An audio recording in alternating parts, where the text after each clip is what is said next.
Kan kebijakan masing-masing perusahaan. Apakah itu yang mau tetap atau berubah-ubah, itu semua kebijakan perusahaan. Nah, itulah yang kita sebut sebagai fleksibel. Makanya akuntansi manajemen itu fleksibel. Kita tidak punya standar akuntansi keuangan di sini. Ya, gitu. Halo? Ya, silahkan. Kalau masih ada pertanyaan. Iya. Iya, iya, silahkan.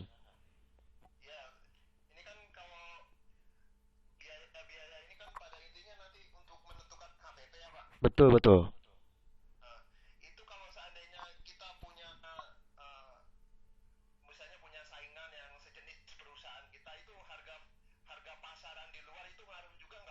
Oh,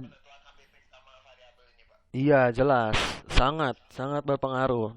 Nah, itu juga mengapa kita ini, contoh nih ya, mengapa sih kita harus pakai biaya sampel barang gratis? Nah, ngapain kita harus kasih sampel? Karena persaingan ketat. Jadi kita harus selalu bersaing. Nah, termasuk di dalamnya harga dari pasaran dari luar itu harus kita pertimbangkan. Ya itulah mengapa. Jadi intinya gini, HPP kita itu kita harus sesuaikan, jangan sampai HPP kita itu di atas harga dari produk yang dijual di toko lain itu. Kenapa? Karena ketika HPP-nya lebih tinggi, apalagi nanti harga yang dijualnya, gitu. Itu baru harga pokok produksi, belum sampai ke laba bersihnya.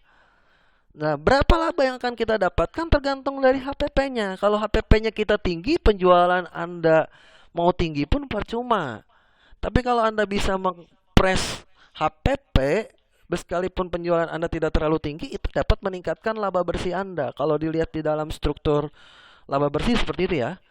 Nah, coba nanti Anda lihat kembali di laporan keuangan, khususnya di struktur di laba rugi. Nah, lihat HPP itu tinggi rendahnya pasti akan mempengaruhi laba bersih. Begitu. Jadi pasti kita harus punya namanya analisis ya. Seperti apa keadaan pasar di luar dan kita harus selalu melakukan penyesuaian karena persaingan itu selalu ketat untuk produksi apapun. Marketnya itu selalu ada. Ya, kalau memang perusahaannya adalah perusahaan yang sudah punya market yang ditetapkan oleh pemerintah, enak.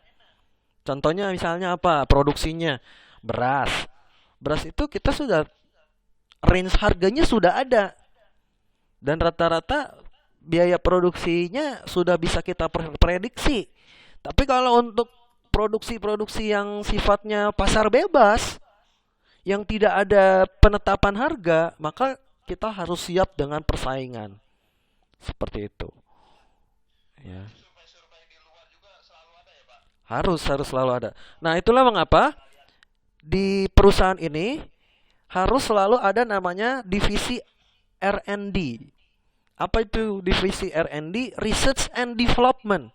Kalau Anda pernah dengar di perusahaan ada divisi R&D, itu divisi Research and Development. Tugasnya ngapain? Menganalisa pasar yang akan menghasilkan satu laporan untuk menentukan produksi kita. Gitu. Jadi harus ada divisi itu. Kalau perusahaan besar, perusahaan internasional, market bebas, persaingan bebas, pasti mereka punya divisi itu, R&D. Jadi tugas mereka adalah mengolah data sejauh mana ya saya bisa katakan sebagai kekejaman market di luar. Nah, bagaimana kita menyesuaikannya? Harus seperti apa kita menyesuaikannya? Itulah tugasnya divisi R&D itu. Gitu. Ya, oke, sama-sama. Silahkan.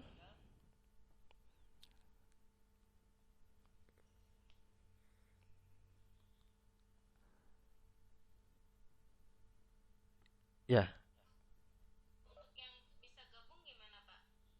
belum bisa gabung. Oh, oh. Gini aja ya, nanti yang tidak bisa gabung nanti bisa gabung di sesi malam. Saya akan menyampaikan kembali. Nanti jika memungkinkan saya post recordnya di YouTube ya. Jika memungkinkan ya.